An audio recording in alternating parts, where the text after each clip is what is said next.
My name is Candace, and this is my entry for Legacy Disciple 15. My father's words, they sit squatting over my heart, urinating on my dreams, my life, plus one, 2 lives star-crossed, we took flight. Capulet be disavowed, there was a plague upon my house, and it was incest, it was guilt. But it was hard to see that it was a cage, the way that the golden bars were gilt. 2 lives star-crossed, 1 light, 1 dark, dark skin, sweetheart. I was ready to begin to fall apart. 2 households, but one convinced that they would never be alike in dignity. Do you know what it is to prepare the one you love to face an evil they made laws against? So he wouldn't have to feel the way he's going to feel, tight grip on your steering wheel, but not on your emotions as you drive your future to meet your past, blast a premonition that this might be disaster. And suddenly all you know is, he really deserves better than this. And all you got is, I grew up in this.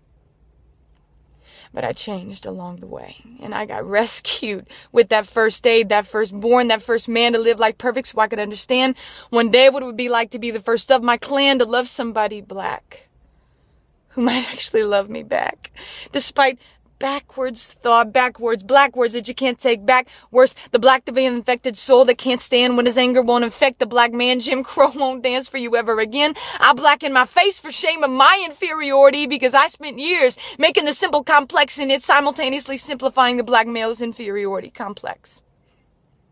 And I had the audacity to date one of you. Toni Morrison, please don't cry because I do have the bluest of eyes and they saw all the wrongs committed against your brown ones, complicit in sins, the littlest of women with the dirtiest of hands, and we're all out here buying songs like bands and make her dance, perpetuating Lil Money this and Big Thug that's idea, then making rap about how sexually explicit you are as a black woman is okay, generalized by your own race, genocide of the archetype of the pure black woman because the type of arc of the bell curve of who's who in our town don't look like you. Minority, majority, that's just a whole bunch of words to scab over the gaping wound that is why I live longer than you.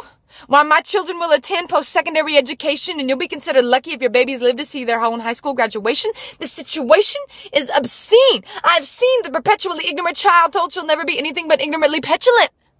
I mean, why bother trying when somebody else rolled your dice? Who dreams of college when the corner calls? Who really wants to be caught reading a book when night falls? Long pause, a morning for our youth who are falling through the cracks of church culture, high school attendance, and my personal favorite, safe sex. Because the giving away of yourself, mind, body, and soul is so much safer with a sheen of plastic until you bust a hole through the hull of a ship taking you places you don't really want to go. Your hands calloused by oars, feet chained to floors. Are you one more statistic before the age of 18, or were you duped? Maybe somebody down the line lied to you.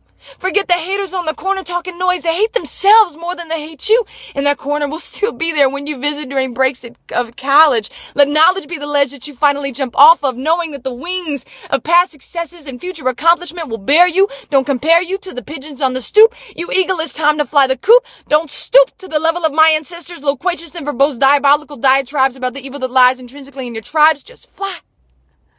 But I digress, because my new flesh likes his flesh.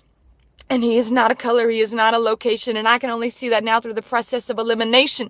Eliminating the culture and clinging to the cross, and I'll take racial reconciliation for 200, Alex, because your girl got a new boss. A new master, new plan, new dreams, new life, and I get to share it with him now since he made me his wife. And now I have a new choice. What will I do with this Martin Luther King Jr.? Is that a martyr? Will I care for his dreams or will I carefully disarm them? Pull out the pen, simplify. A ticking time bomb can't go off if I just push it to the side, right? Is that what you did to your dreams, young black man? Did you push them to the side in the face of porn, pills, bills, and the hundreds of missing persons posters featuring the forgotten fathers of America? I'm sure there's another F word or two you associate with a man who didn't associate with you. But you need the same thing I do. Check out these J's on my feet. That's Jesus, Holmes. I'm talking the gospel. My kicks can't kick my habits, but the power of the cross will. We both need forgiveness and new life and new mercy. So let's cling together, brother, on the common ground. Coffee, waking up our spirits to new life and forgiveness. They said they'll know us by our love. So brother, be reconciled.